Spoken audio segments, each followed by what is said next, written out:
Yo, what's good peeps? I'm going to take a look at the best games dropping in July 2017, so make sure you keep it locked. Number 5.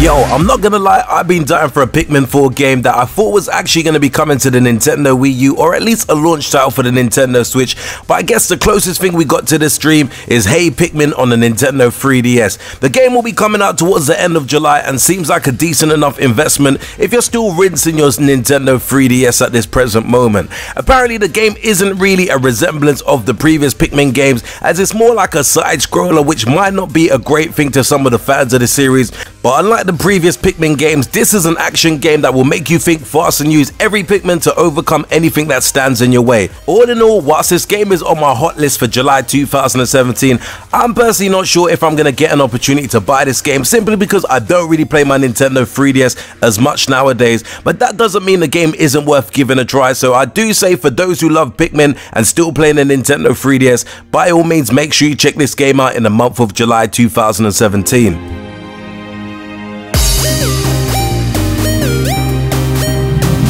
Number 4. What's great about Final Fantasy XII The Zodiac Age, it includes several all-new enhanced gameplay features such as the Zodiac job system, which helps improve character leveling system and now caters to the player's preference. There's also a trial mode which allows you to take on monsters and enemies in up to 10 consecutive battles, and I must add, visually the game does look insane and will be a must-buy for fans of RPG games and Final Fantasy fans.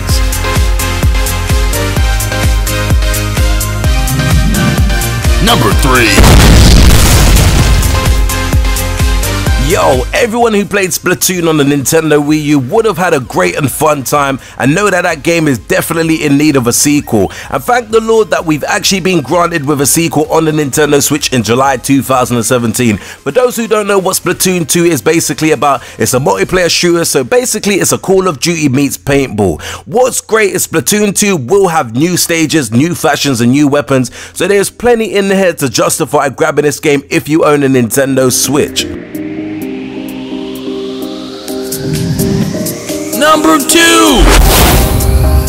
Yo, when I first came across The Binding of Isaac on Steam, I personally was mesmerized by the game, as it really reminded me of Zelda: A Link to the Past on the Super Nintendo, and even the art style blew me away that I couldn't wait to hear when this game was actually going to come to a console. Thankfully, this game will be coming to the Nintendo Switch in the form of The Binding of Isaac Afterbirth Plus. Correct me if I'm wrong, but I do believe gamers in the US did have access to this game around the launch of the Nintendo Switch, but us gamers in the UK had to wait until July, and that's the reason I've added it to this list. For those who don't know, The Binding of Isaac Afterbirth Plus is a dungeon crawling shoot 'em up that literally is a different game each and every time you play it. The randomly generated maps are built with over 11,000 unique room configurations, each populated with a nearly endless variety of enemies, items, challenges and secrets, and I literally can't wait to grab my game in July.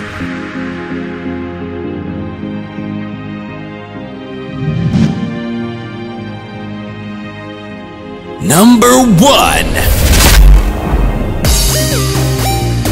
Yo, now first up, I must confess I did put this game at number 1 without knowing whether it will be as amazing as I do think it will be, but any game that looks this stunning deserves the recognition, and regardless of whether it's good or not, I'm definitely looking forward to experiencing this title. For those who don't know anything about this game whatsoever, the title is called Yonder the Cloud Catcher Chronicles, and is set on a massive island of Gemia, a lush frontier with 8 distinct environments ranging from sunny tropical beaches to rigid snow-capped summits. Each location has its own flora and fauna, along with changing seasons and a day-night cycle. All in all, I'm definitely looking forward to testing this game out. It does remind me a lot of Zelda, so maybe experiencing a kind of Zelda-like game on our PlayStation 4. Anyway peeps, thanks for taking the time to watch the 5 games that I really think are worth checking out in the month of July 2017. I know I pretty much ran through this list, so I do hope I didn't really miss out anything, but do let me know in the comments below whether there's any other games that you feel I may have missed off this list. If you did enjoy this countdown video, don't forget to give me that all-important thumbs up, and don't forget to smash the subscribe button if you haven't done so before, and until next urban gameplay video, we definitely say peace out peeps.